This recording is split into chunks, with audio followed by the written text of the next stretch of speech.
It seemed that even the sky turned red from the amount of blood that had been spilled, and the city looked as if it was in hell. And despite all this, the mysterious character was the only one who remained upright compared to the others. Against the backdrop of a massive fire and a huge number of corpses that smelled of burnt flesh, the man used his magical powers to set fire to a piece of straw, but was in no hurry to leave. The magician seemed to know that the matter was not yet completed, and behind him he heard heavy but at the same time quick steps that were only getting closer. In a terrible, hoarse voice, something that no longer resembled a human being rushed towards the magician with a knife and screamed that he would pay for what he had done. Despite its body being mangled by fire, the creature staggered towards the man, raising a knife and even trying to say something about the torment that lay ahead. The magician rose to meet the enemy face to face and even praised him for the courage he showed before his death. But there was no sign of mercy here. When there was very little time left before the skirmish, the guy prepared his hand instead of a weapon and said that he had one last request for the ghoul, after which he shot fire at him, leaving no chance for survival. If someone had been standing behind the monster, they would have seen the cowboy with smoke coming out of his finger through the gaping bloody hole in him, and at that moment they would have heard a request to tell hell that it was Sutton who sent the ghoul. With the night, the dark appearance of the magician faded, and moving on horseback, he looked like the most ordinary cowboy who literally did not kill evil spirits that night. In the boy's hand was a paper with an official seal authorizing him to be the owner of the lands of the Burrows farm, which meant a new and unknown chapter in his life. While the cowboy was finishing reading the document, a new task appeared in his history of exploits, which was called rather loudly, resignation, which meant removal from the Imperial Lapirian army, and instead they gave him a farm. Driving past a ruined house in the mountains, it was hard not to notice the reflection of the sun on the metal, and then a click and footsteps. The man had already aimed his crossbow at the intruder, who had no intention of stopping unless he needed to find out something. But the old man's fear still got the better of him, and his finger pressed the trigger, which already meant an interesting start to their acquaintance. An arrow pierced the document in the cowboy's hand, and he was taken aback, not expecting such a turn of events, although it seemed that the warrior could still be surprised. The old man shouted for the robber to stop immediately and warned him that he had no conversation with such bandits. But the magician behind him had already prepared his hand with fire. Fortunately, the guy quickly realized that in front of him was a very ordinary old man who was used to keeping order and did not pose a threat. The fire went out completely in the magician's hand when he realized that the man could even help him find the person he needed to go to with the document to the farm. Raising his hands up and smiling slightly, the cowboy informed the old man that he had clearly confused him with someone else, although a light smoke was still flying from one of his hands. Still holding his hands, the guy introduced himself as John Sutton and explained that he was going to meet the village elder on the occasion of the transfer of the Burrows' lands to his ownership, in accordance with the order of the Eternal Fire. The old man looked at the stranger very suspiciously, but after his words he realized that they were talking about the emperor himself, which meant that the cowboy's words were true. Having finally lowered his crossbow and slightly tugged the brim of his hat, the old man greeted John, asking if he was a war hero, and the guy joked that he was something like that, after which the guard apologized and clarified that he had gotten lost. Pointing in the opposite direction, the old man explained that the village of Fairford was where the headman himself lived in the first big house, so John wouldn't get confused. John even took off his hat to thank the old man, but he didn't know how to address him, so he introduced himself as Sheriff George. The men shook hands, and the cowboy said at the end that maybe they would see each other again since he wouldn't be so far away. But the sheriff, looking after John, quietly said to himself that he hoped that they would never meet again, since he already had some idea of who was in front of him. At the entrance to the village, neither a fence nor a gate, stood a statue of the very headman John was looking for, and local residents walked leisurely along the streets. Driving past the cowboy monument, he didn't like what he saw, but it was too early to draw conclusions. The hero only made the assumption that if this is indeed the headman, then this guy's ego is even higher than this statue, which means he will have to fight his stubbornness. The looks at the stranger varied, from a certain anger and wariness from the other men to fear in the children's eyes. As the old man had said, the headman's big house couldn't be confused with anything else, so John drove straight there. Even in such semi-darkness, the headman was able to make out a hole in the middle of the sheet and peered at it more closely than at the document itself. But the man took into account that he had in his hands the act of awarding the Burrows farm to the cowboy, and also with the seal of the Eternal Flame, which is quite rare these days. John listed 25 acres of fields, 100 acres of woods, 3 pastures, a house, a barn, 6 cows, and 1 bull, after which he asked for forgiveness, clarifying that he would like to move closer to the matter, since those whom he met on the way here were not particularly welcoming. The headman laughed loudly and confirmed that one can get used to that very unfriendly crowd, especially here on the border.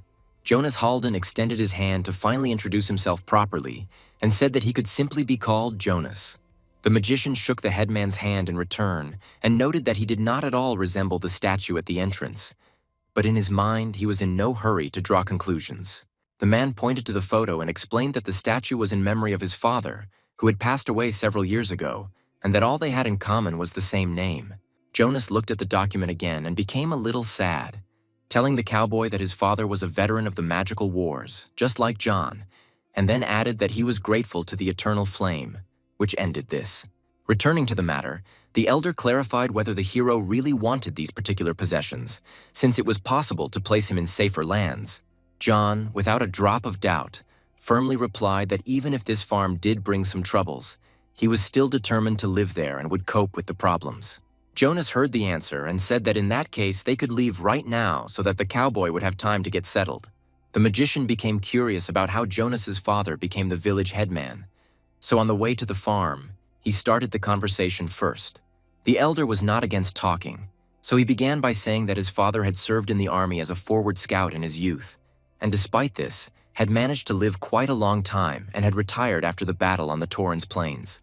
Jonas mentioned that at the time of his father's resignation, the old king was still there, and yet the eternal flame rewarded his father to the highest degree and appointed him head of the village.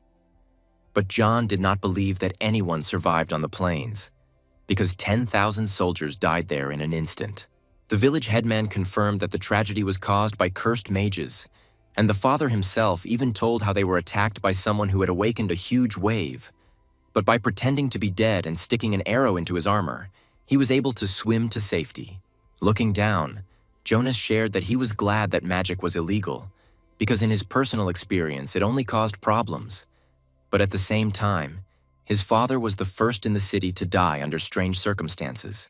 John supported the conversation and the headman himself by noting how his father was able to live a long life, considering that in those days everyone was called up for war. Approaching the farm, the magician expressed his hopes that the farm was still good and was immediately shocked by what he saw ahead. There were already some people standing on the cowboys' territory, and they weren't in the mood for a warm welcome. John looked at the headman like an owl, and there was no need for questions anymore, since the poor fellow understood that if he didn't solve the problem, it would appear on him. As the men approached the group of people, a serious conflict was already flaring up between 3 healthy guys and a girl, behind whom the boy was hiding. And no matter how she defended herself, they still insisted on some kind of deal with the Wolf King. John remained sitting on his horse for the moment when the elder jumped off and immediately rushed towards the locals, shouting the name of the girl, Ellie. Jonas asked if the girl was being threatened again, but those idiots didn't care who was coming to them, and they continued to insist that the ragamuffin wouldn't get a better deal.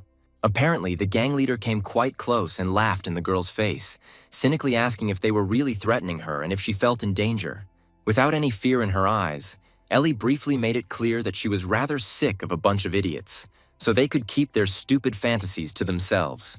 Without thinking twice, the thugs rushed at the girl and the boy like mangy dogs on the command of their leader, and they didn't care that the headman came up from behind and warned them that it would be better for them to leave the unfortunate ones alone.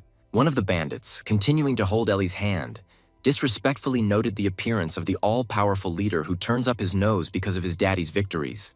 Everyone shut up very quickly when the air was pierced by the smell of smoke and John's voice, which asked point blank what everyone was doing on his property. The highest forehead, just like the headman, disrespectfully answered the stranger that they needed to resolve a couple of issues.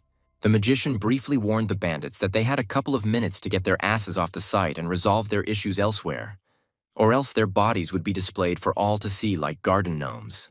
Immediately after addressing the mongrels, John asked Ellie if everything was okay or if there were any problems. The girl, not accustomed to this kind of thing, treated the stranger like she did other rude men, so she snapped that she had no problems. The cowboy heard the answer and calmly turned around and said that in that case everyone could resolve their issues here while he unloaded things and looked around. A lot of quiet questions flew at the stranger's back about who the hell he was and why the hell this was now his domain. And the most difficult ones became interested in what garden gnomes were. A very dissatisfied voice of the owner was heard from the barn about where his promised cows had gone. The bandits remained silent, but they already understood that this guy would be a pain in the ass for them, so they needed to think about what to do next. The boy, not afraid of anything, shouted loudly to John that the freaks had stolen their cows last week, and yet he and his sister had taken such good care of the animals. At this point, Ellie was truly scared, not for herself, but for her brother, and asked Ben not to say anything else. The owl's gaze from under his hat was activated in John when he heard everything, but he was in no hurry to rage. The cowboy specifically asked the bandits what the boy had said, but he heard everything himself, but wanted to get a bunch of jackals. Ellie also realized that things were bad, so she intervened and explained as best she could that her brother was still young and had said stupid things, and asked her not to hold a grudge against him. That same big guy confidently said that children loved to make up all sorts of nonsense and didn't understand who was approaching him and that it was better not to joke with him. John realized that they considered him a fool here and no one was going to admit to anything. So he came up close and said that he heard everything quite clearly. The magician gave the bandits one last chance to confess what they had done to his cows. But the big guy still joked that he didn't know what had happened. It was no longer funny for anyone when the bones in the hand began to crunch, and the one who had been impudent just a moment ago was already screaming with a frantic cry. John decided to reinforce his understanding of how to and how not to communicate. So he twisted the bandit's arm a little more, and the decibels of the squeal increased several times, after which the poor guy fell to his knees with crooked fingers. The bandit was crying, sweating, and snot-filled, but John calmly leaned over and asked for the cows to be returned to him. The magician specified that he was giving 3 days for the cattle to return, and did not even explain what would happen if this did not happen. Despite the fact that there was only one person in the house, a rather pleasant smell of freshly cooked food was already coming from there. While John was focused on the book, Ellie and Ben stood behind the open door trying to quietly discuss what to do next. Ben was terribly worried that they would now have nowhere to live, and asked Ellie to do something so that they would not be left without a home. The girl carefully straightened the collar of the boy's disheveled shirt, and taking a deep breath, addressed her brother softly but with a hint of heaviness in her voice. Ellie, putting her hands on Ben's shoulders, admitted honestly that she didn't know what to do next, but at the same time she was confident that they would cope with temporary difficulties and everything would work out. The boy was too scared to listen to his sister, so he continued to say anxiously that things would not be okay and that he didn't want to stay with Jones again. But this stranger, as it turned out, was some kind of soldier. John, hearing people whispering about him, addressed the girl by name without looking up from his book. Ellie responded to the stranger's appeal with uncertainty in her voice, and John asked why the boys had settled here, since the headman hadn't mentioned the owners, and the farm itself belonged to the Burrows. The girl explained that Burrows had died, and someone needed to look after the farm so that it wouldn't disappear or be stolen. From her look and tone of voice, it was clear that Ellie was uncomfortable remembering what had happened to them, but she said that Jonas had taken pity on her and her brother, considering that half the city had been destroyed by the Leperian army. To say that John was shocked is to say nothing, because he was directly affected by this and it was difficult to believe these words. But suddenly a candle lit up on the table by itself, the fire of which was still connected with the story that Ellie told.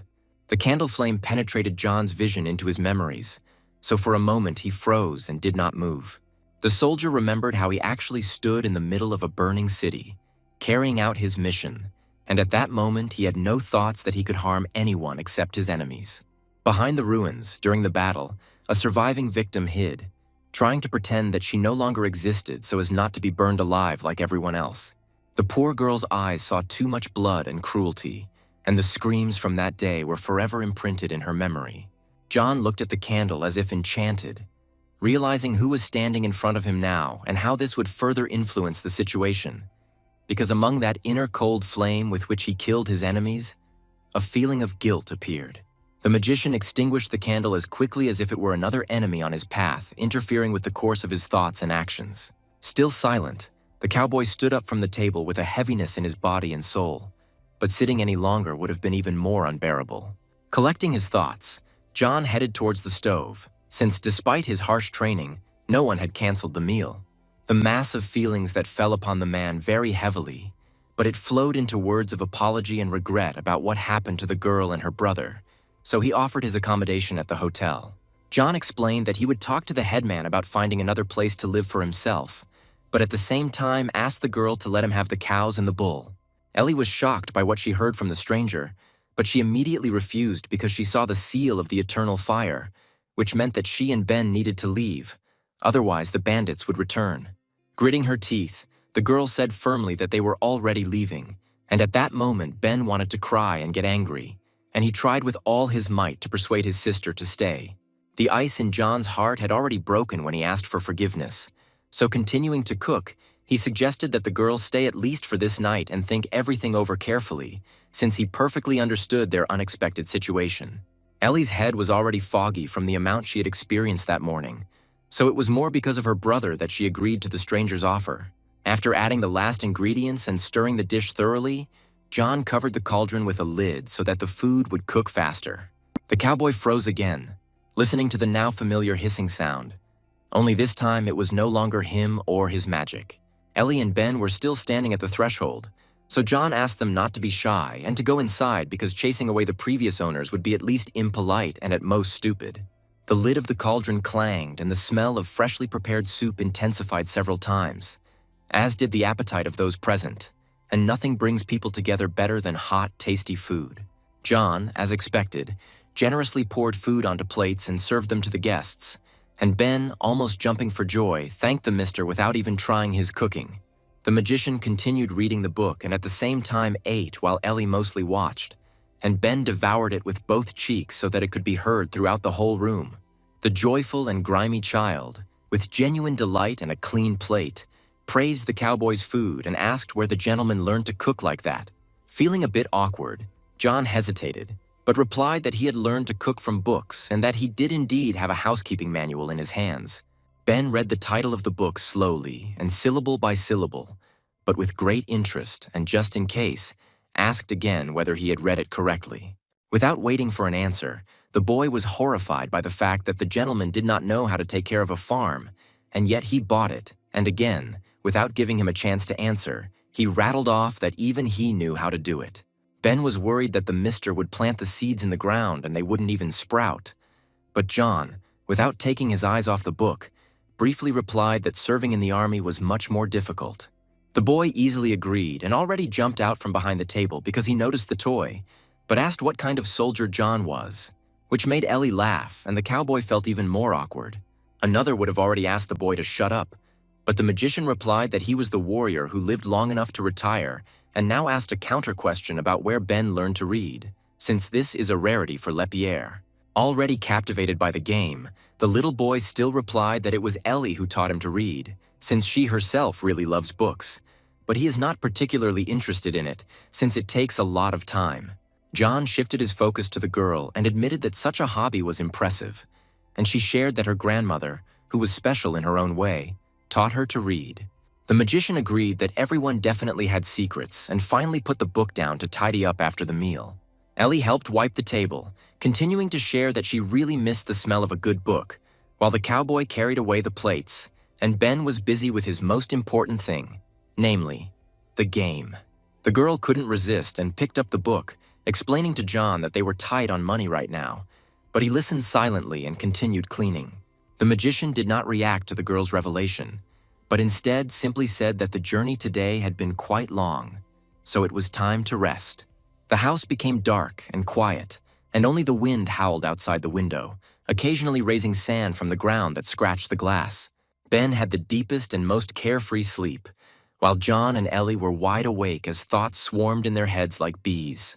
The soldier's rough and cold insides made themselves known, and he was no longer glad that he had exposed his back to strangers, because he had no trust in anyone.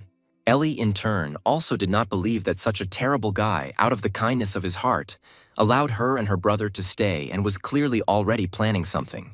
John's body and thoughts were spinning like a top and did not allow him to sleep or calm down, since he had already gone so far that he thought that those guys were not thieves or even spies. The girl also remembered the seal of the eternal flame and understood that something like this could not be given to a simple soldier. Two adults jumped up like clockwork with the single thought that someone wanted to kill someone today and suspected each other of it. Ellie realized that she wouldn't calm down and decided to check her guesses, but she didn't take into account how Ben tossed around in bed looking for his sister and fell to the floor. At the moment the boy fell to the floor, John was already walking down the corridor with a candle in his hand, and such noise only strengthened his suspicions about espionage or theft.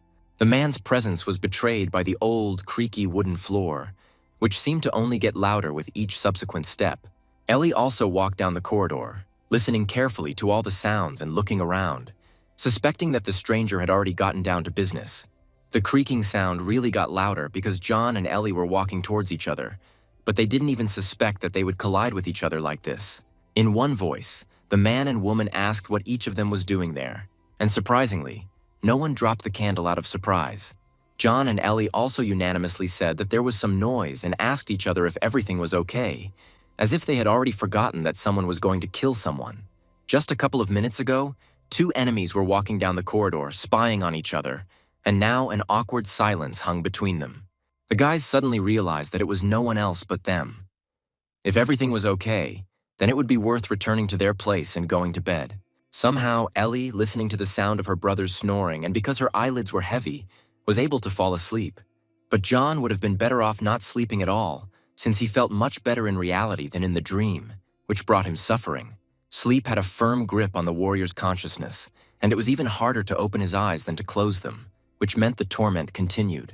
It would seem that for someone else such a dream would be a nightmare, but John was doing a completely familiar job for himself, removing evil spirits with his abilities. It shouldn't have gotten any worse, but for the first time the guy looked with horror at what appeared in front of him, and it was much more frightening than anything he had done. The sign that appeared in front of the soldier indicated that the apocalypse was approaching, and this was precisely the sign that John did not want to see, either in a dream or in reality. The morning in the house began with the smell of freshly baked bread, the crackling of wood in the oven, and Ellie's quiet movements as she prepared breakfast. The thoughts in the girl's head never settled down, so she automatically prepared breakfast for everyone, trying to distract herself in this way. The meal looked rather ordinary and meager, which Ellie had warned John about during their conversation yesterday, and yet the food was filling enough to satisfy their hunger. The only unusual thing about today's breakfast was that Ellie decided to add something of her own, which made her terribly worried. But the fear of losing her brother or her life was stronger. In addition to the other ingredients on the plate today, I was lucky enough to even have fried eggs. Ellie suddenly felt unwell and started coughing, and a feeling of weakness came over her, causing the poor thing to stagger. It was at the very moment when the girl became ill that John entered the kitchen, stretching sweetly and, with a yawn, said, "Good morning." The cowboy noted that Ellie had started cooking quite early, but she simply said hello in response. John stood at the threshold in vain, as he was almost knocked down by Ben, who was rushing towards his sister as if stung with a question about what was tasty for breakfast. Ellie modestly replied that she hadn't prepared anything special, but had simply gathered the remains of the food grown in the garden to prepare something more substantial since there was one more of them. The magician noticed that something was wrong with the girl and asked if she was okay and if she needed help, but she refused, claiming that she was fine but still coughing. Turning away, Ellie decided to briefly explain that she had an illness that sometimes got terribly worse, after which she asked everyone to come to the table. John did his best to offer the girl help in the form of food supplies in the pantry, which she could take without any problems. Having put the plates on the table, Ellie refused help, arguing that she had collected enough food from the garden. The guy was in no hurry to eat, but carefully looked at what was on the plate without saying a word. John cast a suspicious glance at the girl, and the poor thing took such a heavy and loud sip from nerves that one could already ask if she had slipped something. But still silently, the magician began to eat breakfast as if nothing had happened, and he started with homemade cheese. Ben, as always, was ready to eat everything on the plate while John tried to cut the food with a knife and fork. When breakfast was over, Ellie offered to show the soldier around the farm since the area was very large, and Ben shouted out that he would feed the horse. John, finishing his piece of bread, thanked the girl and the boy, acknowledging that their suggestions would be of benefit to him as a newcomer to farm management. The plate was empty, and only the crumbs reminded Ellie of what she had done and how the tension now hung over her. The thoughts of everyone who was in the house at that moment were much louder than the silence that reigned there, except for Ben, because he voiced his thoughts as they were. The first place the company headed was a barn, the size of which was impressive. The cows and bull had not yet been stolen, but for the soldier it was a matter of time to return the cattle. Unfortunately, there weren't enough hands to repair such a good building, but there were always hands to empty it. Ellie explained that she and her brother would have been happy to at least somehow fix the roof themselves, but they never got around to it because of other concerns. John approached where, apparently, there had been cows not long ago, but still asked the girl if his guesses were correct. Ellie confirmed the soldier's thoughts, explaining that the cattle really were there until Whale took them, and thanks to those cows there was milk every day, which meant more food. The girl also told about the presence of a vegetable garden, or rather its remains, near the barn, since the bandits had torn it apart when they stole the bull and also yesterday during the conflict. John became curious about where exactly the bull was, and the girl pointed to the exit and suggested looking at the distant pasture where the animal was located. In the yard, the girl pointed to the withered grass behind a very flimsy fence, calling it a vegetable garden. Ellie was offended not because the harvest here was always low because of the soil, but because the bandits destroyed even such hard work simply because they felt like it. An important point from the girl's words was that at the moment, in general, everyone is poor in food, and in addition, although the magical wars did not affect this place, spells still poison the lands. To understand, John asked when the pastures had last been cultivated, and the girl said that it had been about 3 years ago, and after that they had begun to lie idle. Ellie sighed heavily and admitted that she and Ben would have been happy to plow the land, but they couldn't find anyone to pull the plow. The girl realized that this was enough to pour out her soul to the one she was seeing for the first and last time in her life, and finally asked the soldier to take care of this farm. Ellie also asked to give her and her brother a couple of hours to get ready, and by noon they would leave the area, after which she turned around and headed towards the house. Ben clenched his fists and reluctantly trudged after his sister, not looking at her and no longer being capricious, since he understood that the law is the law. John silently watched the departing people and at the last moment sighed heavily, realizing that he might still regret his own decision. The brother and sister stood rooted to the spot after the cowboy asked them to stop and listen. Ellie and Ben didn't yet know what exactly they would be told, but the moment the stranger called them was already a shock for them. The magician immediately played his trump card and explained that he would not just need a plow, but specified that they would need a new plow. Ellie already understood that her brother might break loose and run away in his joy, so she put her hand on his shoulder and explained to John that they could help him with the plow in the city. But he said that this was not what he was talking about at all. It was difficult for the guy, but he said that for now, running the farm was really hard for him, and considering that the guys were taking care of this place, it was hard for them to leave it, so he asked if they would stay in exchange for helping him with the farm. Ellie again said hesitantly that she should think about this before agreeing. But Ben's eyes, hands, and heels were already burning, and he shouted that he would be able to feed the horse every day now. The boy was ready to feed an entire herd right now, just to stay in Ellie. But it was still difficult to make such a decision, even for the sake of caring for his brother. The girl figured it out quickly and set a very good condition for John in the form of protecting her and her brother from the Wolf King and his bandits.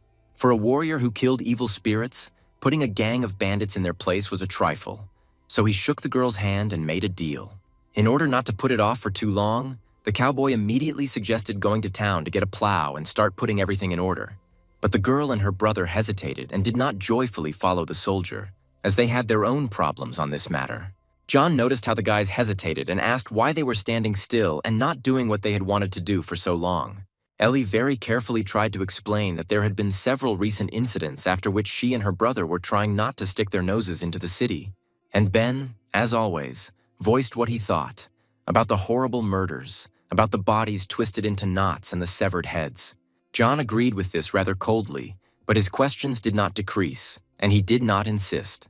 It was already difficult for Ben to stop, and he continued to talk about the rumors that people were saying that this was either the work of a magician or a witch.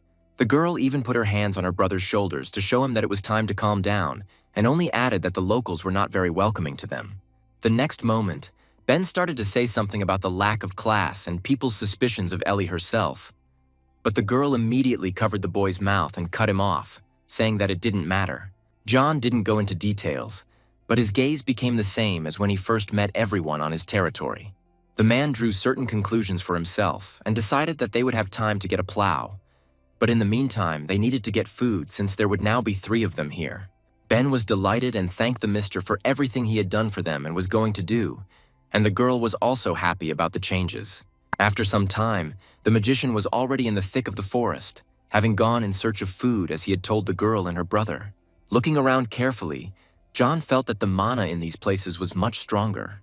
The cowboy felt the power of mana through his powers, which he was able to activate here, away from prying eyes. Finally, the soldier could release his energy not only as a weapon in his hand, but also feel its power in general. Energy overwhelmed the magician, and he no longer looked like an ordinary person, as his eyes were also filled with fire, and from the outside he looked like a demon. The mana in this place was so clean that the cowboy realized that he could easily restore his own too. Also, one of the conclusions from the magician's feelings was that these places did not at all resemble war-torn wastelands. John did not forget his main mission to get food and went further into the dense jungle, since it was more likely that there would be some kind of living creature there. And indeed, behind the next bushes there stood a rather large deer, calmly eating grass on the lawn. It was necessary to act very quickly, otherwise the prey would disappear in an instant, so the magician made one precise jump. The deer immediately noticed the approaching threat, but did not even have time to move. The last thing the animal saw was something bipedal and fiery in front of it shouting, "Hello, dinner." John grabbed the massive animal by the neck with one hand, and after a heart-rending squeal, the crunch of bones was heard. The deer fell dead, and smoke was still coming from its neck, and there was a smell of burnt wool. But John was calm about using the spell, because he was sure that the eternal fire would not do anything. Although the magician's scoreboard showed something completely different. Smoke and its smell spread throughout the farm, as the carcass had to be smoked after cutting. Although John was not a hunter, his knives were sharpened properly, so they cut through the tough meat of the wild deer like butter. Ben ran up to the deer and missed her with delight, not with disgust from the huge carcass and the amount of blood, and also praised the hunter for such a quick capture, because it would have taken him and his sister forever. The magician wasn't particularly generous with words at times, so he briefly replied to the boy that over the years he had learned to get food so quickly, and from this, the young man's admiration grew exponentially. Unfortunately, as John expected, the boy's questions did not decrease, but only increased, and this time he was interested in knowing whether the mister was dangerous, since his sister said that the soldiers of the Eternal Flame were dangerous. The cowboy decided again not to talk, but to show, so he silently threw aside the same knife with which he had cut up the carcass. The weapon hit the target squarely in the center and lodged itself deep enough that living flesh would not have had a chance to survive. Only after the hit did John decide to point out that he seemed dangerous, but Ben was only glad about it and immediately asked how the mister did it and if he had a class, because now he also wanted to be able to throw knives like that. The soldier took a spare knife from his boot and explained to the boy that if he practiced throwing, he could become a thief. But that was not enough, since going through the ceremony was also important. Ben was not at all embarrassed by any of the cowboy's words, because he was already determined to try throwing a knife. John handed the boy the weapon, but at the same time asked him to be careful and admitted that his sister was right that being a soldier was a dangerous business. The young man said that he understood everything and simply swung the knife as if he was about to throw a stone. In principle, the window glass really did break as if it had been hit by a stone, but only an inexperienced squire could have managed to stab it with a knife like that. It's unclear what Ben was more afraid of, but John certainly had nothing to say here, since the guy simply ended up in the wrong place. The only conclusion John came to was that now, in addition to the basic things, he would need to learn how to change a window, and most likely not just him, but Ben too. The magician finished his work and went out to ask Ellie if she needed help while she was collecting dry grass. John held the book in his hands, explaining that he had just read something in it and would like to test himself in practice. Ellie didn't expect such a quick return and asked if they hadn't managed to catch anything, since people returned from hunting after sunset. The soldier reported that the deer had already been butchered and hung in the smokehouse, which surprised the girl even more, but she thanked him anyway. Ellie wanted to say something about being allowed to stay, but John interrupted and said that it was a given, since he had appeared out of nowhere and didn't care about the decree, since the farm wasn't really his. Although the girl was still tense when she was next to the cowboy, she was touched by his words about the fact that the resolution was not as important as the peace and safety of her and her brother. Having noticed the book, Ellie asked if the man really thought that the book would teach him how to run a household and hoped that he at least didn't learn about soldiering from a book. John already doubted whether the book really helps, and the only argument was that it was handed over along with the decree and, moreover, now he is already in charge of gardening. Quite abruptly and unexpectedly, and perhaps even boldly, Ellie snatched the book from the magician's hands without saying anything. Instead of a stack of papers with letters, the girl handed the cowboy a bag of seeds and a shovel and then gave clear instructions to plant the seeds. Poor John had never been so confused in any of the battles. And now, giving in to the girl, he admitted that he had not yet read the chapter, but had only just begun. Letting out a nervous laugh, the former war hero admitted that he had probably taken on too much, which the girl did not quite understand. It was time for John to be surprised. So Ellie, with complete confidence and a smile on her face, asked a little sarcastically what the cowboy would do here without her. An exchange of pleasantries ensued, so the magician decided to mention the hostess's love of books, as his brother had said, and said that in that case he had a couple of good copies with him, and they were lying in his bag by the bed, so she could safely take them and enjoy them. Ellie was already delighted with this news, and when she heard that the books were not about housekeeping, she even beamed in anticipation of such a long-awaited moment of immersion in some story. The setting sun painted the clouds in bright pink and orange hues, and John continued to help the girl in the garden, and she decided to confess her conclusions that the cowboy was not like other soldiers. Wiping the sweat from his face, the hero supported the hostess's conclusion and concluded that in that case it was good that he was no longer a soldier. The conversation went further, and Ellie noted that the soldier still had so much to do and whether he would regret such a pension. John wasn't in the mood to complain in general, so now he briefly replied that he hadn't thought about such monotony. Quite unexpectedly, Ellie took a notepad and pencil out of her pocket and suggested that the cowboy make a list of what was needed for the farm and that they would definitely be able to get it. The owner decided to start with the barn, and the magician already understood that if this was only a list for the barn and there was still a lot of other things, it would take a lot of time. Ellie wrote down the most important things, such as wood and a plow, and continued to think about what else she might have missed. The list might have ended there, but the soldier added something about a new window while he was already thinking about what he would say about it. The girl added the new window to the list, and only then asked why the new window was needed if everything was fine with the old one. Ben responded to his sister by continuing to practice throwing knives at a target, but now no longer near the windows. The hostess immediately understood everything and didn't even try to find out from the cowboy how the boy got hold of a weapon. When he was drawing up the repair plan, he was more interested in the burn scars on Ellie's hand, and he simply thought about it and asked directly. The girl felt not so much ashamed of the spots on her skin as she felt pain and fear remembering the history they carried with them. So she covered them with her sleeve, and the magician again wondered out loud what had actually happened in the city. The moment turned out to be rather awkward, so Ellie looked away and handed the soldier the list without explaining anything else. The first thing the hero decided to deal with was wood to repair the cracks in the barn, both on the roof and in the walls. The next day, John actually went to the same forest where he got the deer, but this time he needed to cut down a tree, and it was a revelation for the magician that mere mortals do this with an axe, which means it is very long and tedious. Despite the desire and opportunity to cut everything down with one blow, the soldier still tried to make the first log house with an axe. The cowboy may not have been tamed by the normal farm life, but he certainly realized that there were things he didn't have to spend his remaining time on. The tree now became as much a catch for John as the deer, so he made a rather rational decision for himself. Having performed one fire strike, the magician realized that he could work much better and more efficiently without a tool. Again, it didn't take much time to either cut down the tree or to knock it down, because everything happened by itself after just one movement. All that was left was to take the future boards to the farm, but for the strong man, with his endurance and muscles, this was a trifle. John hadn't even reached the girl and her brother yet, but he had already said hello, and at first they didn't even quite understand what was happening. The boys were shocked when a whole tree fell at their feet, and Beg asked how it was possible for two people at once. John seemed to have gotten a taste for this kind of work and, smiling, admitted that he drank a lot of milk as a child, after which he asked the boys to take care of the farm while he took care of the barn.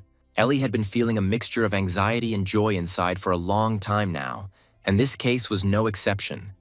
But Ben, as if nothing had happened, put his hand to his covered head and announced that now he too would drink more milk.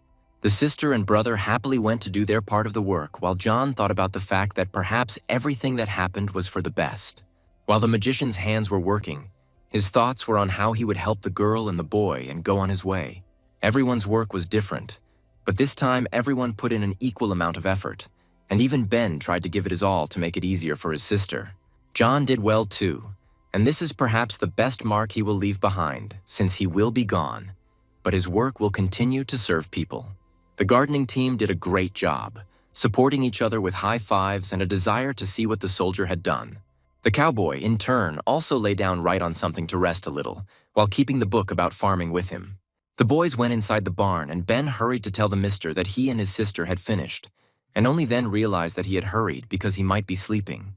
The boy asked for forgiveness, but John raised his hat to show that although he was lying motionless, he was not sleeping, but simply resting. Ellie immediately praised the hero for the work he had already done, as the barn began to look much better.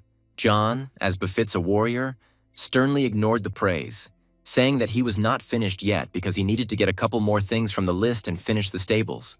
The owner looked closely at the stalls, which were in good order, and was surprised at what else needed to be changed or repaired.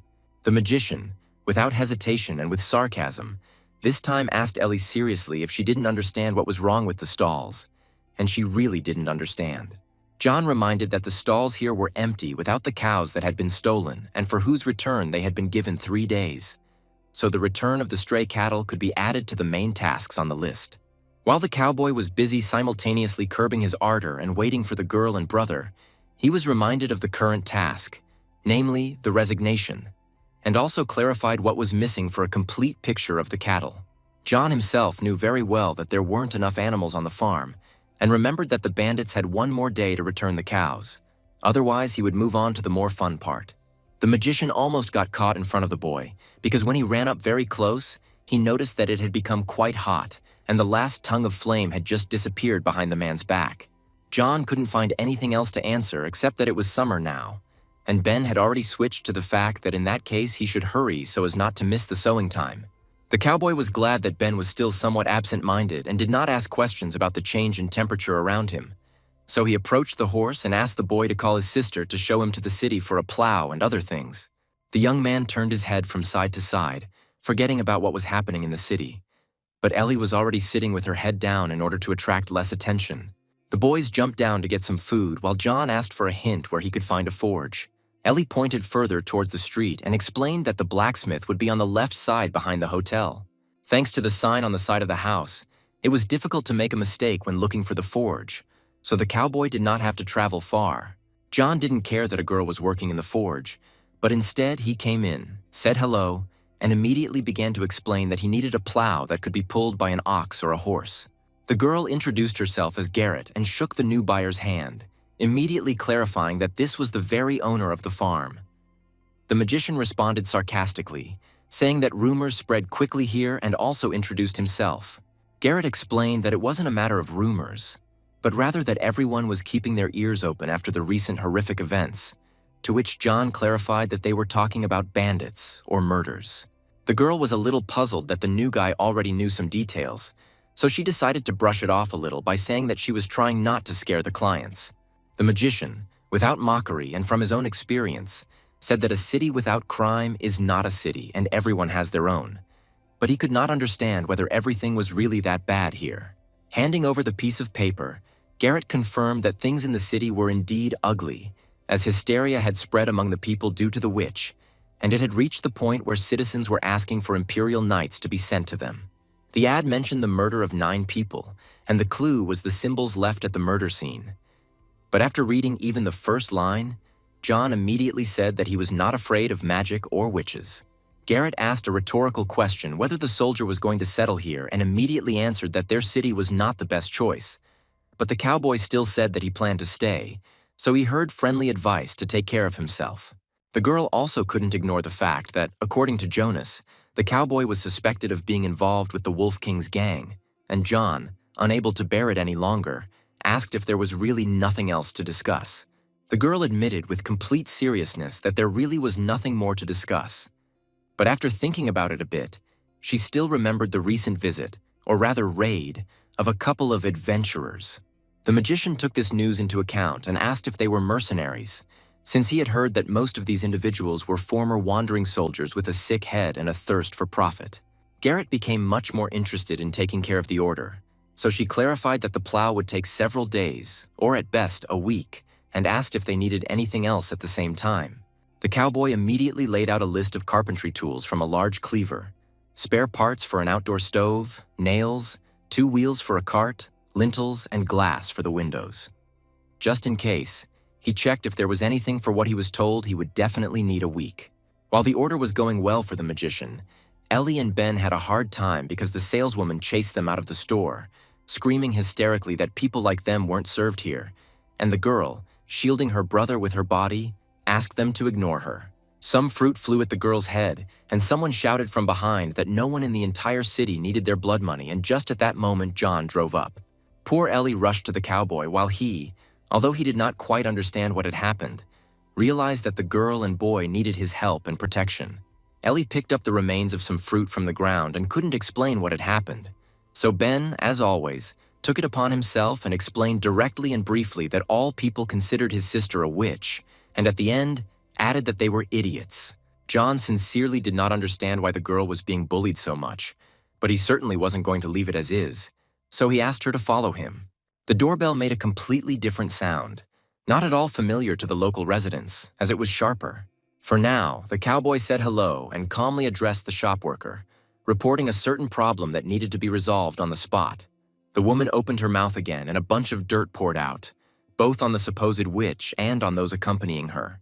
John was not going to waste either time or energy on the hysterical woman, so, having said that the woman was delirious, he loudly placed a seal on the table and announced that the girl and her brother were under his care and asked to call the chief.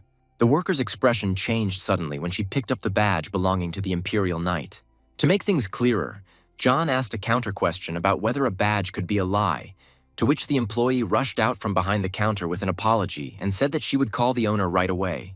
It turned out that the owner was also weak-minded, since the first thing he expressed was joy at the appearance of a soldier who came from the mayor himself in order to deal with the witch. John clarified that he came for an apology for Ellie and the boy, and after that, he would like to receive everything that was on the list. The owner, almost swallowing his tongue, immediately asked for forgiveness, but still mumbled something about the murders and the story of that girl. The cowboy mentioned that before blurting out anything else, it's worth remembering what he said about protecting the girl in the form of him as a soldier of the eternal flame. And then Ellie herself began to feel uneasy.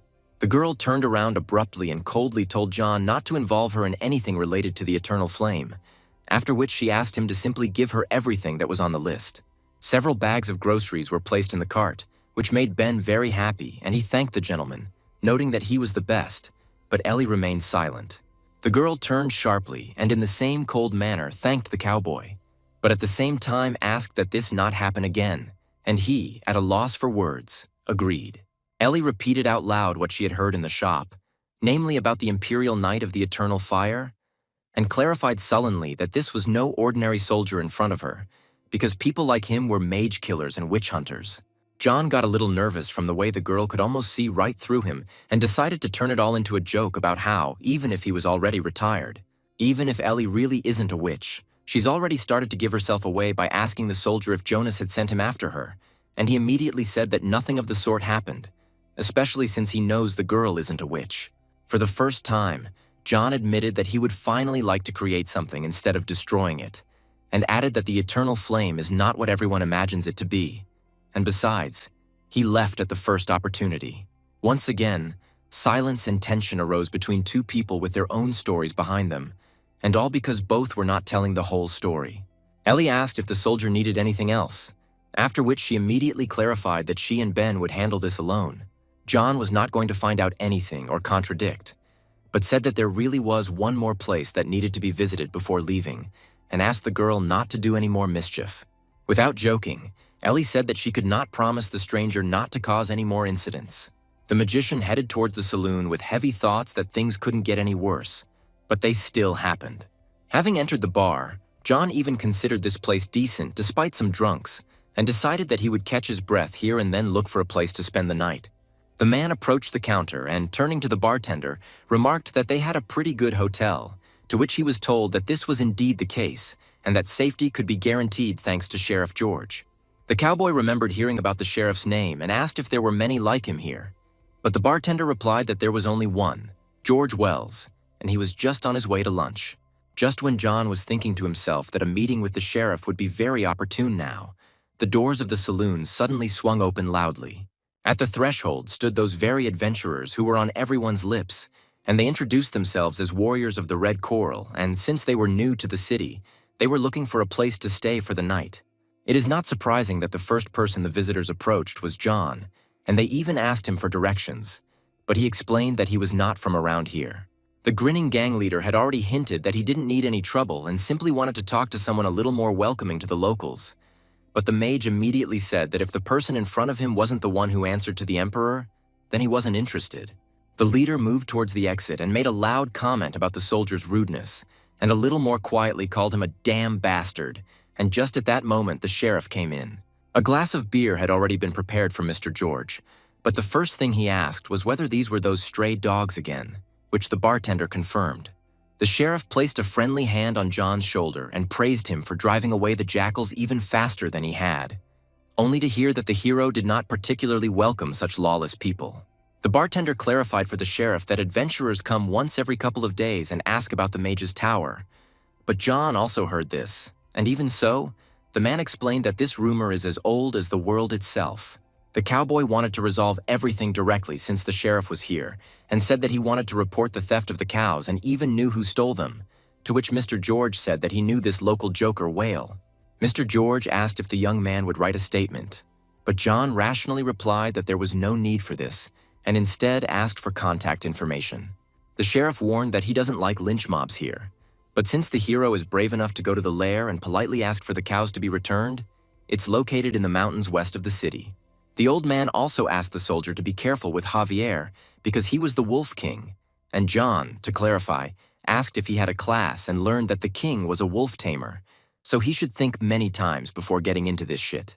Finally, George said one more important thing about the fact that bandits don't come into the city, but if a guy comes to the lair, he's a dead man there, or at least an easy target, so you need to be careful.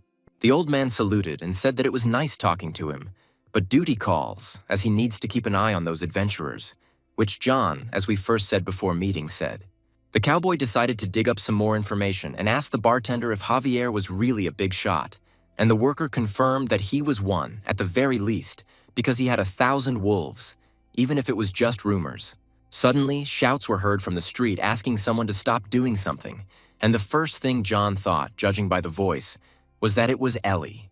The cowboy ran out again in time when the poor guys were now being pelted with stones right in the middle of the street. John gritted his teeth and realized that this time the whole city would have no problem if it became necessary. Imagine the warrior's shock when he saw that it was not adults but children, and under the leadership of some big guy who were throwing stones at Ellie and Ben with passion and cruelty. The next stone should have hit the boy straight in the head, but Ellie, shouting loudly, "Enough!" hit the cobblestone with a stick as hard as she could. The young boys, having heard enough of the adults' nonsense, immediately shouted that the witch was using this broken stone to cast a curse.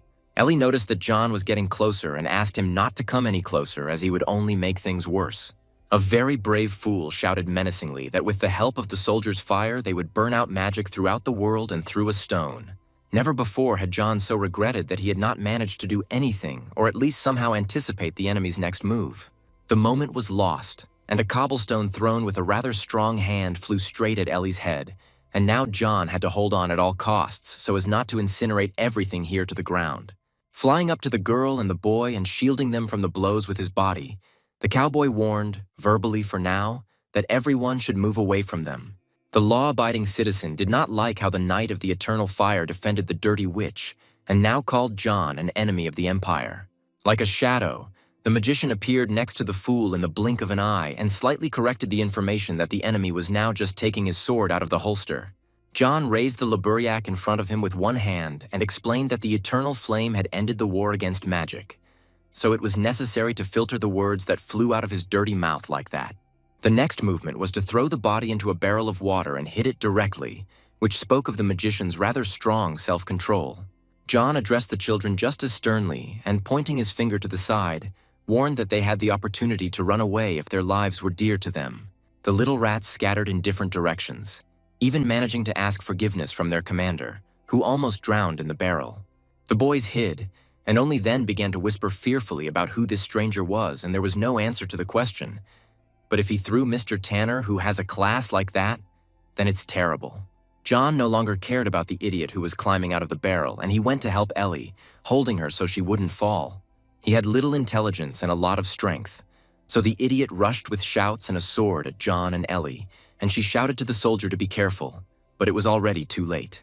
The cowboy moved the girl away from himself so that the sword would not hit any of them, but judging by his bullish strength, the freak was not going to stop at one blow. The fool, gritting his teeth, growled at Ellie that he was a fighter for a just cause and would not simply look at a dirty witch like her. The girl was shocked to hear how she charmed that fucking cowboy, but she definitely couldn't fool the fighter for the law.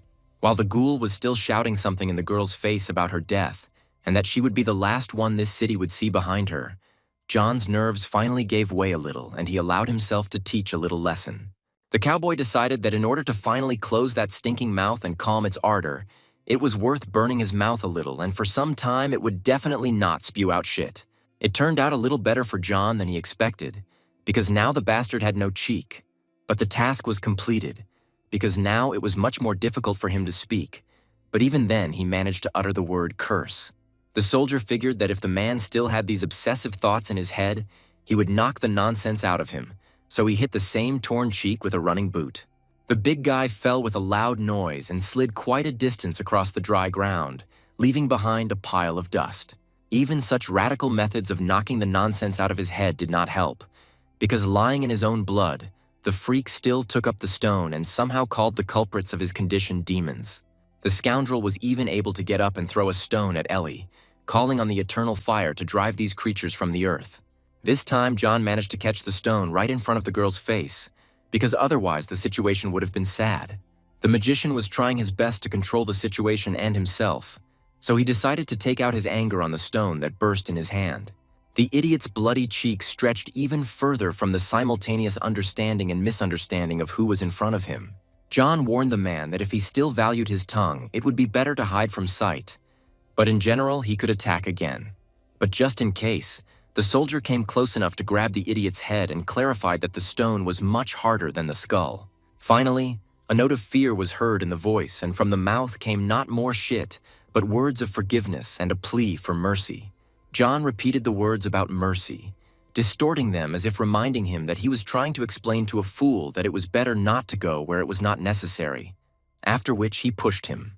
The man fell, but the soldier stepped on his ribs and still agreed to stop this nonsense. The cowboy, knowing that they were looking at him and hearing him, said loudly that this resident would be a living reminder and warning about how not to treat people if you don't know the truth. The children began to shake in general from the current situation. But for the rest, the magician mentioned that everyone is like fools. They see a speck in someone else's eye and don't even notice a log in their own.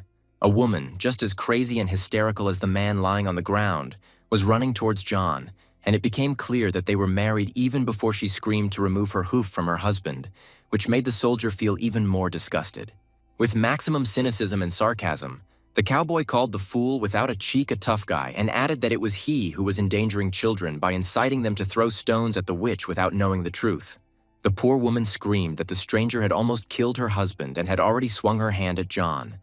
But it is unknown what saints kept her from doing so, because she would have been lying next to her husband.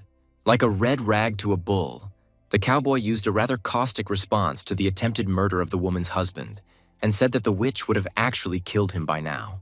Looking into the mad lady's very soul, John continued to explain that her husband would have died a painful death because the witch would have cursed him by flaying him alive and making sure that his flesh was eaten away to the bones.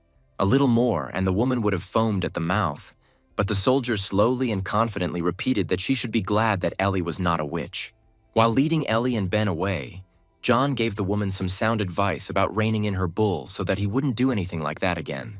The cowboy took the boys to a hotel where a worker kindly gave them a first aid kit and began to take care of Ellie as best he could. But the first thing he said was that maybe they really shouldn't have been taken along. The girl didn't pay attention to her injuries and didn't seem to listen to the magician, but only repeated that everything had only gotten worse, including the rumors. Now John definitely wanted to hear at least something that was considered true, and at the same time Ellie's theory about why the rumors had gotten worse. The girl began to explain that all the residents thought that she was to blame for the death of a young girl who died a couple of years ago. And Ben added that all the residents were idiots because they thought that Ellie seduced the headman with magic. although he was ugly and her sister was beautiful. The frank conversations went much further than necessary, and the sister asked the boy to be quieter and certainly not to talk about everything here. John asked if it was true about the headman, but not about magic and temptation, but about the fact that Ellie liked him. The girl pointed out that, unfortunately, the elder's sympathy was true and immediately asked if the soldier was afraid of the rumors he had heard. The magician presented a compelling argument that all those people were still alive, which meant they were just talking.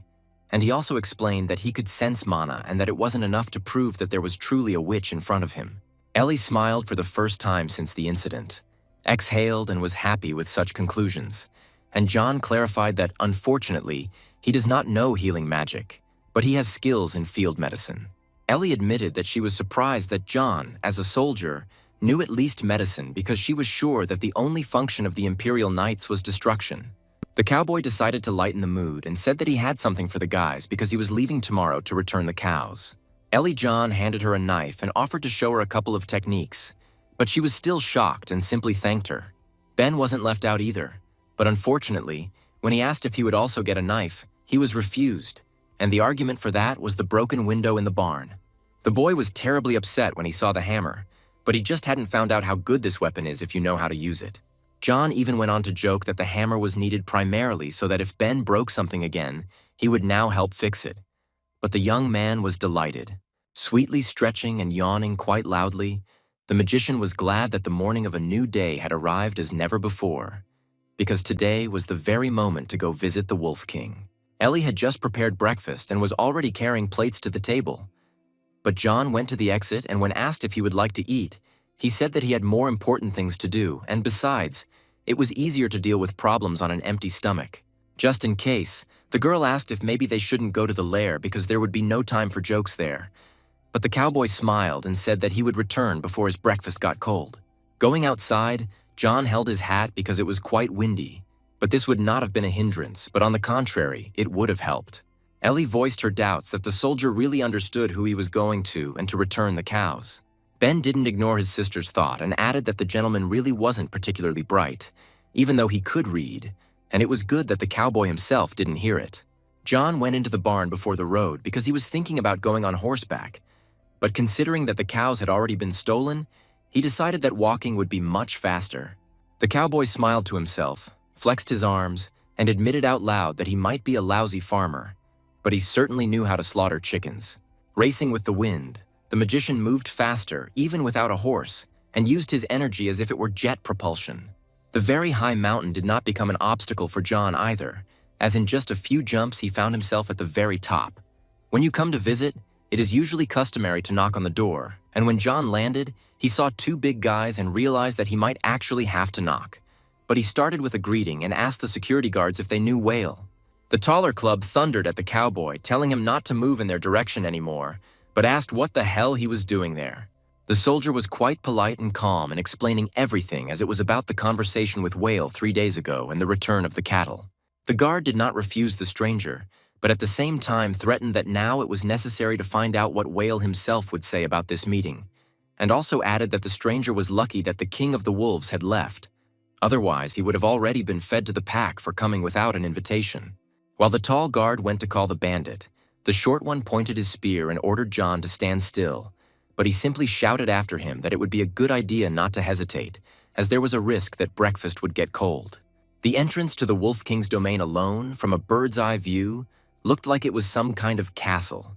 John sat down on a stone so as not to waste his energy in vain, because there was a conversation ahead, and the guard decided to note that the stranger was rather quiet, and additionally asked if he and Whale were old acquaintances, to which he heard something like this. The man turned around and explained that there weren't many people looking for their cattle at the den, to which the cowboy briefly replied, "It's a pity," and then heard that no one wanted to end up like their cattle, that is, being eaten by wolves. Behind him, he heard footsteps and Whale's disgruntled voice, who didn't understand why he was dragged here if he wasn't expecting anyone. The long-haired bandit's face changed dramatically when he saw that same guest who had arrived to talk after 3 days had passed. John first said that he was very glad to see Whale and then asked if everything was okay with him, thereby hinting to think a little. The men even shook hands, but the bandit was clearly not in the mood to talk, as instead of greeting him, he noted with displeasure the reappearance of a stranger. But the magician continued to stand his ground and reminded him of how 3 days had flown by unnoticed. John enjoyed playing this game to some extent, but gradually he got closer to the point and noted that the gang leader was probably very busy since he had not returned the cattle. Whale, although nervous after the first meeting, now openly laughed in John's face, mentioning that a broken arm does not make him cool. The cowboy smiled calmly, and the bandit asked again if he was really joking, because in that case he was either quite brave or too stupid to understand. Whale snapped his fingers and called the guys, and as if from underground, a gang of thugs appeared behind the leader's back, to whom he explained that the stranger intended to steal cows from the king himself. John was still smiling and even told the boys that they looked pretty decent, after which he asked if they had heard anything about the murders in Fairford. Whale, pointing his finger behind his back, continued to engage in this empty conversation and, like a fool, replied that neither he nor anyone else knew anything about any murders. The conversation continued to stall for time, because the next moment another mountain appeared behind Whale, just under the man's nose. And somewhere from above a question was heard about what kind of flea it was, and the leader explained that it was that same impudent farmer. The muscle-bound man leaned towards John and, for some unknown reason, asked if the bastard had really come after all, as if he had already been set on the uninvited guest like a dog. The big guy was amused by how brave the stranger was, and for that, he even gave him the choice of either going down the mountain on his own 2 feet or having someone help him, since the plan was to break his legs anyway. But given his bravery, the decision was his. The one with fire burning in his veins, as always, behaved very coldly, wondering if the Wolf King was the boss here. Then he definitely knew where the cows were.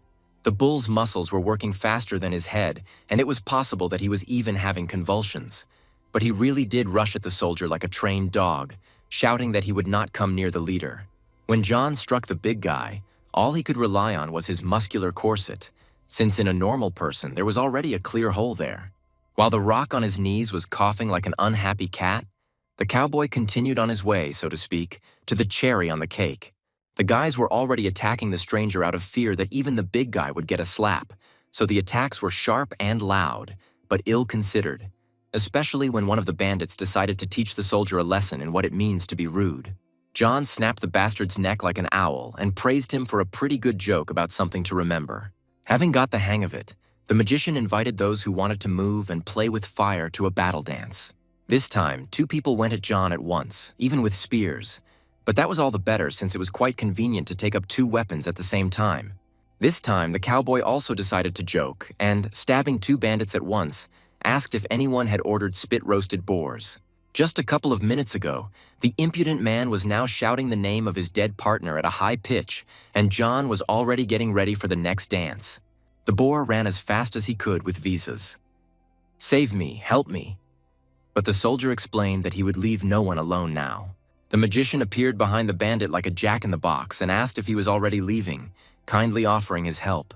John took as an example how they wanted to help him get down the mountain and made it a reality, which turned out to be quite effective. There were still some thugs behind, but the cowboy was slightly distracted by the sound of the body falling and landing to make sure the descent was completed.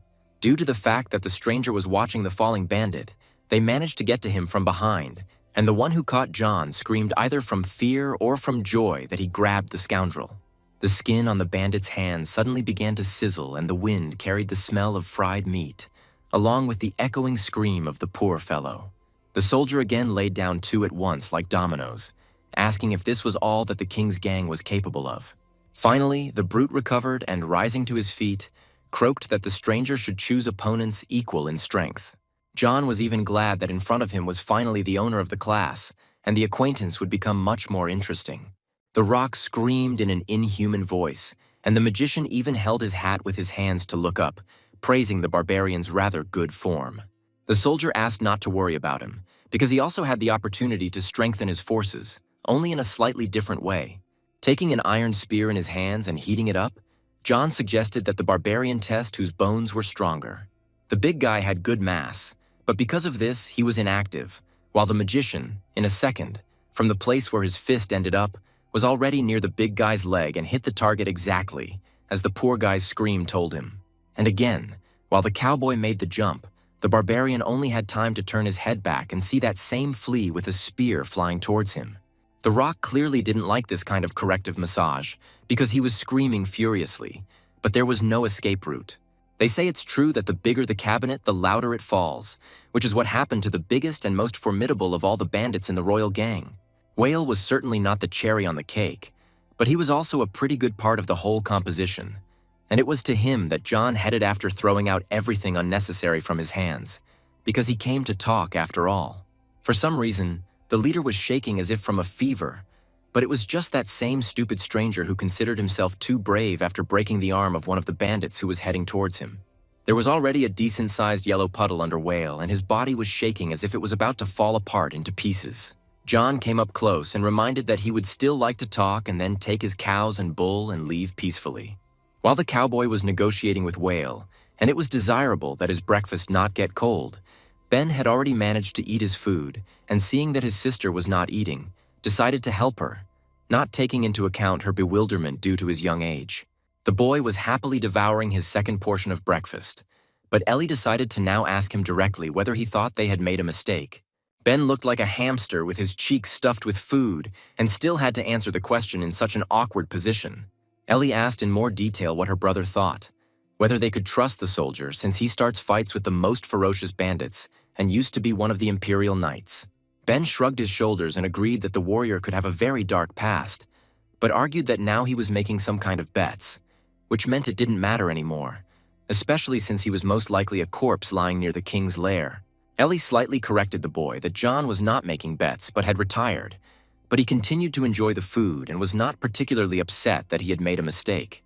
Suddenly, someone knocked on the door quite persistently, and the girl tried to convince herself that it wasn't the one she was thinking about, but intuition can never be fooled. Jonas was standing behind the door, and Ellie wasn't particularly happy about such a guest, compared to whom a cowboy might now be a much better option. The headman tried to smile sweetly, but it looked rather creepy, especially when he called Ellie darling and said that he came to discuss something. The poor thing already understood what the conversation would be about and tried to close the door, shouting for the 100th time that there would be no move. But the old fart turned out to know better where she needed to be, because here she was definitely in danger. The girl pushed the door with all her might to keep Jonas out, but he dug in his heels and began to slander John as someone who was clearly planning something bad, and immediately heard in response that the headman was no better. Now Ellie understood why the headman had settled the cowboy with them, and Jonas, meanwhile, had managed to get in. But the girl armed herself with the first thing that came into her hands and heard something resembling manipulation in the form of the fact that rumors about witchcraft could be dismissed. The girl held a broom in front of her and asked Jonas to kindly return to where he came from. But the old man continued to convince her that the soldier was a stranger who had broken in and taken over the house.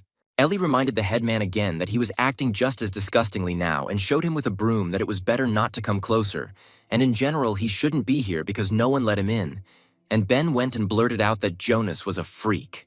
Someone poured cold water on the old man after the boy's words, and for the first time he realized that he had gone too far, but he argued that he was trying to help. Jonas went to the table and began to speak more quietly, but at the same time continued the conversation about how Ellie did not understand what she was giving up.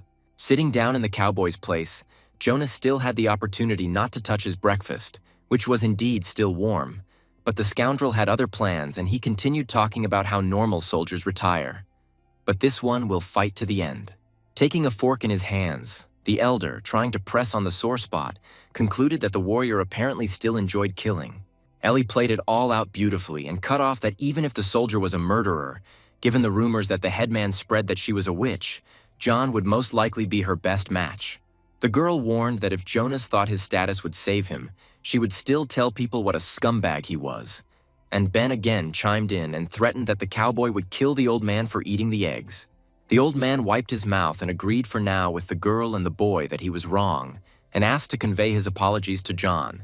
But then he complained about how difficult it is to be the head of the village, since there is not even time to cook. Ellie was already fed up with this performance, and snatching the plate from under the asshole's nose, she sternly told him to get out of here. To make it clearer how the girl was feeling, she smashed a plate of food on the floor with all her might. Only after such pressure from the hostess did the old man finally leave the walls of the house, and as if he needed to be persuaded. Finally, the headman once again reminded Ellie that he could easily make the rumors about her being a witch disappear. Finally, she could sit down and catch her breath after such a visit. But at the same time, the girl's thoughts began to swarm in the direction that Jonas was partially right, because if the war had continued, the cowboy would not be here. Ellie was overcome with memories at the mere thought that someone actually enjoyed killing their own kind.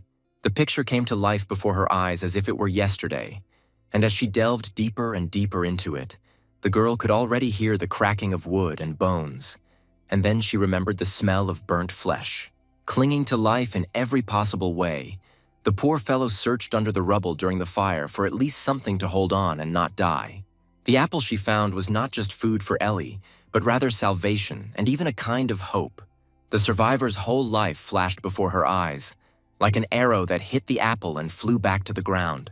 Ellie warned the woman with fire-red hair and a crossbow in her hands not to come any closer, but she only laughed. The creepy lady was happy to find a living person, as she was lucky enough to kill the girl personally, but before that, she warned that she obeyed only the eternal fire. Ellie stood in the middle of the destruction of corpses and fire without a weapon or suitable clothing, but she still continued to tell the scoundrel that she better get out of here because they had already destroyed and killed enough without leaving anything behind. But she insisted on the order. The beast pointed a crossbow at the girl, clarifying that until she killed every last mage, her soul would not be at peace. This was the moment of understanding for the poor fellow that there really are those who not only enjoy killing, but who sacredly desire it. And the fact that there might be ordinary civilians in front of the knights does not interest them. The bastard was approaching his victim, but Ellie was not going to give up and pulled the bloody sword from the body, listening to how she was just a target for the Imperial warriors. The girl held the sword in front of her and was ready to fight to the end, but she was not going to become a target at any cost. Ellie looked at her reflection in the blade of the sword and realized that something strange was starting to happen to her. The crossbow was loaded and ready to kill, and on the other side of the weapon all that was left was to pull the trigger to carry out the order. There was a click that meant either the end of life or the beginning of something new, and it depended on Ellie. With the click of the crossbow, Ellie returned to herself again, and in order to clear her head of heavy thoughts, she began cleaning up the broken plate. But the understanding that somewhere there are still people who obey orders did not leave my head, which means that bloodthirsty killers still walk the earth. And the most terrible thing about all this is that John could be one of them. Like a bolt from the blue, Ellie was distracted by the loud sound of a cow outside the door, and she seemed to sink back to the ground, and for some reason felt much lighter than when the headman came. The girl could no longer stand the oppressive thoughts and flew out of the house like a bullet and found an incredible picture on the street of John lying on the ground and the cows not giving him peace. The cowboy allowed himself to fool around a bit, but when he noticed his mistress, he shyly cleared his throat and rose from the ground, shaking the dust off his clothes. Ellie smiled and asked how the soldier had returned so quickly that the breakfast hadn't really had time to get cold. And then she faltered that it wouldn't have had time to get cold if something hadn't happened. And John thought that Ben couldn't resist and ate it, and said that Whale was quite responsive. The cowboy didn't yet know all the details of today's visit, but after asking if the headman had bothered the boys, he said that he had seen Jonas leaving and therefore warned him not to show up without an invitation, and hoped that he hadn't gone too far, to which Ellie said that she appreciated it. Ben came up to everyone at the end of the conversation, happily announcing that he had brought the harness, and John thanked the guy for it. The soldier immediately tried the harness on the cow and pronounced the verdict that it fit perfectly and asked if they had ropes to tie it to the plow. Ben explained that Old Man Burrows used chains, so John decided he would need to buy more from Garrett when he went to pick up the plow. The cowboy, satisfied with the work done, asked Ellie if she would teach him how to milk cows so that he wouldn't have to read a book about farming again, to which the girl agreed. It would seem that there is nothing complicated in milking a cow, but John heard that he was doing it completely wrong.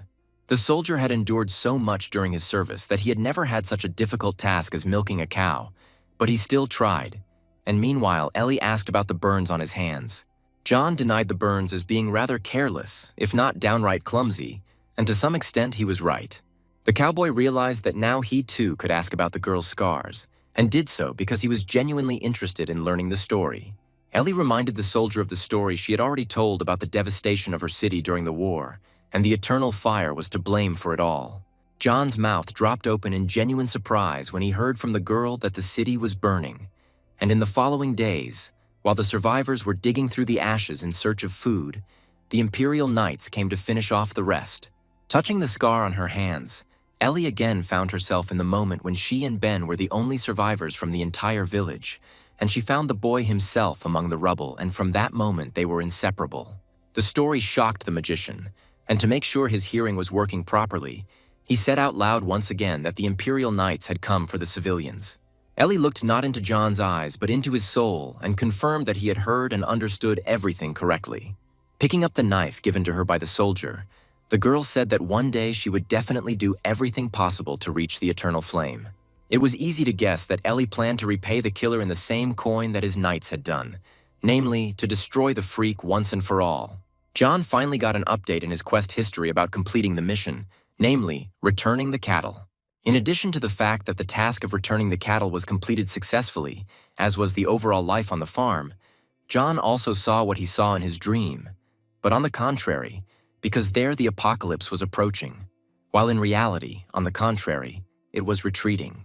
The magician, as always, was in his usual meditation, wondering what he should do next if he had already brought everything that was possible to the maximum.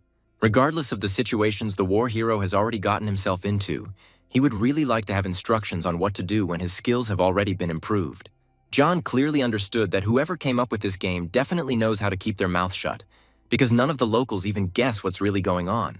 A new task appeared in the system: growing wheat that can survive under any conditions. And this angered the cowboy, because just yesterday he only learned how to milk a cow, and what irritated him even more was that his doom points began to increase. John clearly remembered that for all 15 years that he had been living in this world, the glasses had not moved, and then suddenly they started, and he still had not learned a single spell. But if you think about it, he was a completely different person before the incident. Before his life changed 360 degrees, John remembered that evening down to the smallest detail, how he went on a foray into the forest with his brothers and listened to the eldest tease him that he wouldn't last even a minute in the forest. The boy already had a strong character back then, and after calling his older brother a moron, he explained that he loved fresh air and that he wouldn't be scared of a worm because he loved insects. Something beeped behind the young man, and his brother asked if it was the console he had taken with him into the forest. The older brother saw through the little one, and having knocked him to the ground, mentioned the words that someone was going to have a good time together without Igor, to which John agreed and said that he would now hide everything in the tent. As is customary with most brothers, John couldn't go to the tent without quietly calling his elders clowns, but even in this there was something cheerful and familiar, not malicious. Entering the tent, John actually placed the console inside his backpack, muttering under his breath that spending time with his brother was greatly overrated. Suddenly, a bright symbol appeared behind the young man, and a sound that could not be described in any way. And the first thing John asked the guys was what it had just been. But no one responded. It was a good thing the guy went into the tent to put the console back in place, because when he came out, he found himself in the middle of a winter battlefield where there were a bunch of corpses and warriors fighting among themselves. In front of John's eyes, one of the soldiers was pierced by an ice sword, leaving him with no chance of survival. Considering that the guy was literally just sitting in the forest next to a modern city, the first thing he asked the dying man was if he was okay. But he immediately noticed the one who killed the soldier. The dying man realized that the boy was clearly a new face in the game, and while he still could, he said that he had been called to fight for Lepiera and that since he had to do this, it meant they were losing. Poor John, in shock, even started to say something about how he knew how to provide first aid. But the soldier was already holding out some kind of scroll and, smiling, the young man confirmed to himself that he really was new here, just as he himself had once been called here many years ago. The warrior asked the boy to take the scroll and explained that this was the thing that some they were fighting for, and perhaps it would help the new guy more. John didn't like what was happening at all, and he started screaming into the air in panic about where he had ended up and how to get out of here. The answer to the young man's question was given by the same owner of the ice weapon, who explained that the only way out of this world is death, and John cut off that the soldier's killer was in front of him. The gloomy guy advised not to mourn the warrior, since for those summoned like them it was a game, and asked to give the spell. John opened the scroll and didn't find anything intelligible, but he was horrified that because of this, the scumbag killed a man, to which he warned not to touch the spell, because it was worth more than 10 pathetic lives of the brat. Being generally stubborn, The young man disobeyed the killer and touched the scroll, which became the beginning of the story of a warrior who immediately achieved the achievement of learning a new spell, Fireball. John jumped up and warned the freak not to come near him, but he didn't notice that there was fire burning in his hands. Only when the guy shifted his focus and stood up straight did he see two flames coming from his palms. The gloomy guy nevertheless came close and immediately put his hand on the young man's shoulder, explaining that in front of him was someone who had the potential to become a magician, which meant he could go with him for initiation into a certain class. John mentioned that the killer had just taken a man's life and was now calling him along, and immediately a chill began to flow from his hand down his shoulder, turning into crystals, causing pain, while at the same time the scoundrel explained that murders were a necessary routine. The villain removed his hand and added that the kingdom would not conquer itself, after which he asked the young man if he would join him and extended that very dangerous hand to shake. John didn't think for long, and with all the strength and courage he had, he really shook the stranger's hand, but only on his own terms. The sound of melting ice was difficult to confuse with anything else, and the unfortunate man's eyes opened so wide that they could even fall out of their sockets from the pain he was experiencing. The handshake was so strong that no matter how hard the victim tried to free himself, nothing worked, and he simply burned alive. The corpse was burning on the ground, and John stood in shock at what he had done while his achievement history was spammed with level-ups. A knock on the door brought the soldier back to reality just as he was thinking about Ellie, who deservedly wanted to kill the eternal flame. The girl entered the room immediately saying that she would like to open the windows in the whole house because it had become quite hot. In connection with where John had just been in his thoughts, he looked at Ellie and imagined how her city was smoldering in fire, and the thoughts about who he needed to tell about everything and give the scroll to pulsated loudly in his head. For a second, the magician saw, instead of a living, smiling girl, the one who was hiding behind the burnt remains of houses as the only survivor. Ellie noticed that something was wrong in the soldier's gaze, and it was as if he had fallen out of reality. So she asked if he was okay, but John came to his senses and immediately said that it would be a good idea to open the window. The cowboy apologized and didn't lie that he was quite deeply immersed in meditation, since he can only restore mana by breathing it during concentration, and Ellie apologized for interrupting this process. John approached the girl when she opened the window, after which she reminded him that today they needed to go to Garrett for a plow, and this surprised the magician, so he asked again if the guys really wanted to go to the city with him, to which Ellie said that it was easier to do with him. The cowboy rode into town thinking that he couldn't bring himself to tell the girl everything because he didn't want to destroy what had finally begun to be built, but he decided to ask out loud about the local residents, namely, whether there was anyone else in the valley, to which he heard confirmation. Ben corrected his sister, saying that she forgot to mention the Grimms and Spectres, but Ellie asked him to speak more quietly about such things and reminded him that they don't exist. John was interested in what the boy said, and he asked to tell him everything since they were still on their way. A boy with a frightened face and complete seriousness told about the Grimms with flat faces that are the size of a house and skin like stone, and that feed on small children, and about the specters that are not ghosts, but disappear, and because of them you can get lost in the forest.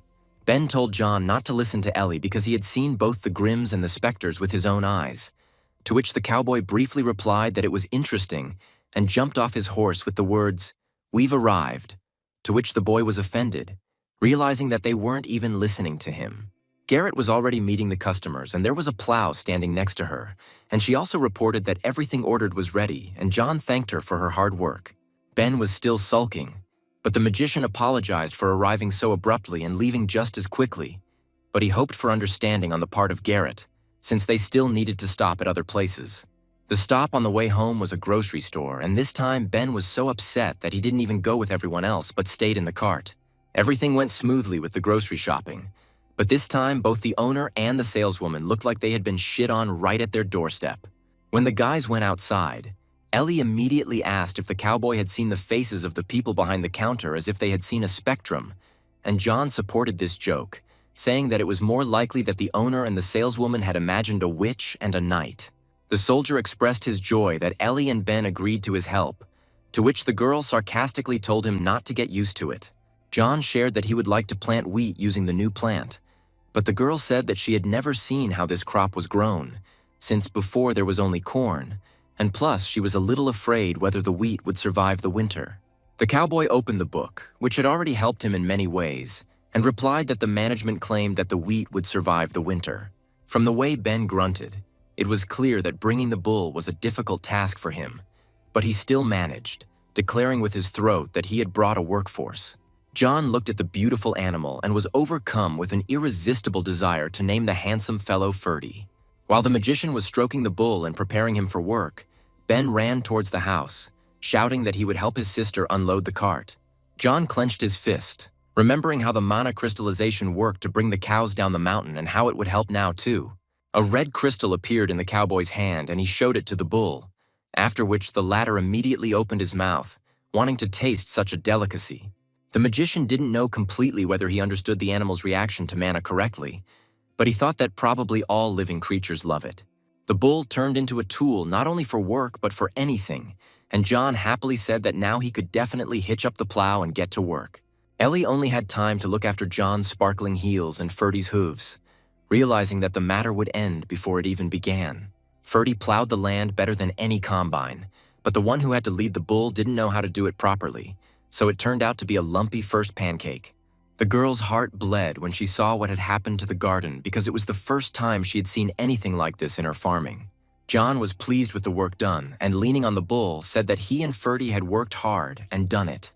Ellie wasn't going to lie and immediately told the soldier that all the furrows they had tried so hard to make were so crooked that you couldn't look at them without tears. The girl sighed heavily and said out loud that now it was clear why the cowboy was keeping them here, so they needed to earn their keep as quickly as possible. John asked again if the owner really meant to say that the work he had done had not turned out very well. Ellie looked at the cowboy with her fox-like gaze and said that the work was not only not very good, it was done terribly. The girl approached the bull and asked what he thought about this, and he moaned, which could be jokingly regarded as confirmation of the words about the poor work. But Ellie still said that he would now show how to do it right. The evening sun was warm and made it possible to finish the work while a conversation between two people could be heard from the farm about how someone had never seen an ox plow. Although John wasn't yet very successful with plowing, he was already milking milk at the speed of light, to which Ellie pointed out that overdoing progress isn't always a good thing. The cowboy understood what the hostess meant and asked if they had a place to store so much milk and immediately answered himself that such a question should have been asked before making so much product.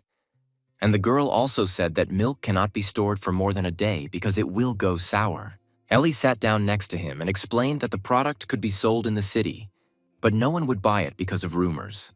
The girl really knew how to run a household, considering that she immediately figured out how to use butter or cheese so that the product wouldn't go to waste. But she just didn't know if she would have time to digest that much. Ellie admitted that she didn't expect a person like John to delve so deeply into the topic of farming, because he doesn't seem like the type to enjoy it.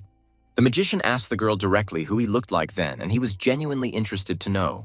The next moment, something incredible happened, because Ellie gently grabbed John by the cheek and, pulling it, said that he was the one who would hate his retirement and instead would remain a soldier until the end. The cowboy smiled, admitting that he didn't really have a choice, but he wouldn't lie about the fact that retirement was actually harder for him than his service. When the girl asked why the service was easier, John explained that the war was predictable, since you either died there or you didn't, and there were no other worries. The magician also added that after the war he did not understand what to expect from the following days, which is why he developed a fear of simple life, and that this disgusting feeling will never end. John admitted that now everything has finally moved from dead center because he now needs to create and not destroy. And at that moment, Ben came running to say that the sheriff had arrived. The cowboy took a bucket of fresh milk and, telling the boys that he would sort everything out, went towards the guest's house, roughly understanding what awaited him. The soldier greeted Sheriff George, who responded in kind, but judging by the old man's appearance, he was in the mood for some kind of serious conversation. The sheriff pointed to the bucket of milk and noted that the cows had successfully returned to the farm, which John confirmed. The old man asked to come into the house and talk face to face, away from prying ears, of which there were plenty here, and the magician did not mind. The soldier wanted to set the conversation on a calmer track and therefore immediately offered the sheriff some fresh milk, but he refused because he had more important things to do. John poured the drink into the cup anyway, the smell of which had already filled the entire kitchen, but the sheriff had already begun to voice that when he explained to the guy where to look for whale, he did not want this result. The cowboy knew perfectly well what was being discussed, but he still asked what old George meant in order to clarify everything he had learned. The sheriff started with rumors about Whale and Jamal, who were found hanged on poles without clothes and in a mutilated state, which was already strange, since the bandits often returned unharmed after their pranks. John briefly replied that he did not start the acquaintance by stealing cattle that belonged to him at that time. But the sheriff continued to tell that more corpses were found near the place where the hanged people were. George went on to list that one guy was killed at the foot of the mountain and asked John to give him a reason not to arrest him. And he said that he knew nothing about the corpses and that such descriptions would more closely fit an internal showdown between the bandits. John handed the milk to the sheriff and said that now Whale and Jamal would not cause problems in the city, and asked if the old man would arrest a farmer who was trying to survive. George remained silent and in a couple of good gulps drained a whole mug of fresh milk, which went down like a drain. The sheriff slammed his mug on the table and agreed that the deaths of those guys could indeed be the work of the Wolf King Javier, since everyone knows him as a cruel scoundrel. But George clarified for the soldier that the gang leader was not thrilled with how the stranger treated his boys. And besides, they would not part with the cows so easily. Considering that there was hunger all around, every farmer counted. The old man warned him not to see such antics again, because class owners like him and John are capable of behaving civilly, and immediately thanked the guy for dealing with the unpleasant troublemakers. George finally said that their conversation now was like an unofficial pardon, and added that he would not deal with the adventurers anymore, after which he thanked them for the milk and would like to have some more along with the cheese. The sheriff said, "See you soon," having completely forgotten how at their first meeting he said that he hoped that they would never see John again, and in the end, he saw him more than anyone else. John also added that he understood everything, and also said that before the meeting he also ended up in the black, because now there is a client for the product, which couldn't help but please. Although it was already evening, the sky remained light, and the aging moon hung beautifully like the magical smile of a distant, unknown creature. While John and Ellie were carrying buckets of milk into the house, she asked why the sheriff had come, and heard how the old man had come to try the milk and now had ordered some cheese as well. The owner said that if they found a place to store the product, they could really make so much cheese that they could even sell it in the city. And the cowboy offered the pantry, to which the girl agreed, but explained that they needed a larger container. Some of the cheese was already hanging in the bags and the whey was dripping down, which made the smell very sweet. John asked Ellie what kind of container would be more suitable for heating milk and learned that iron was best, but it was expensive, so at least a stone would be nice. For the first time, the adult stood and Ben worked, but the magician asked where in the city he could get stone, and the girl told him about an abandoned stone mine in the western part of the mountains. John immediately understood where he needed to go, since they had already been near the mine when they went for eggs. Ellie was not indifferent to where the soldier was going at nightfall and heard that he would get a bigger tub for milk. The jet thrust mode was successfully activated, so the journey to the mine promised to be as easy as usual. The mountain, as always, was not an obstacle for John, who had more than enough strength to overcome it. It's not without the fact that the warrior's body had already become strong during the battles, and fire was essentially an auxiliary link, so it was not difficult to run up the steep slope of the mountain. Once at the top, John looked at the other mountain peaks and realized that he would never get tired of this view. Although if he remembers the first time he came to these parts, he wanted to go back home. Turning in the opposite direction, the magician realized that he was there and the sight of the mine was also mesmerizing for him. One jump was enough to descend straight down to large rock fragments, leaving behind a beautiful fiery trail. Fire was not only power for the guy, but also many other possibilities, just like now, to keep the mine light. He didn't have to walk long and look for a cobblestone of the right size, since there were plenty of them here. So John went to the first one he came across. Having tuned in to some creative work, the magician found in the stone the ideal object for a future container that would be useful in the household for a long time to come. The work began to boil, and the cowboy began to cut the stone as if it were clay from which anything could be made. Stones flew in all directions, and the sight was not for the faint of heart, as one wrong move and your head could turn into a pancake. John blew the flame off his hand like smoke from a weapon and contemplated for a while the fruit of his labor, which looked really good. The cowboy was already imagining Ben and Ellie praising him, but then he wondered if the girl would say that this was already too big a container. But he had to think about this again before doing such a job. Suddenly, the ground beneath the soldier's feet began to shake, although there was nothing nearby that could cause an earthquake. The magician realized what had happened, and given the disgruntled growl, he realized that this was not a natural phenomenon, but a magical one, and that something had awakened from sleep. Or more precisely, he had disturbed the rest of some creatures. Monsters appeared in front of John, exactly as Ben had described, and the soldier still listened to the boy then because he remembered that the creatures were called Grims.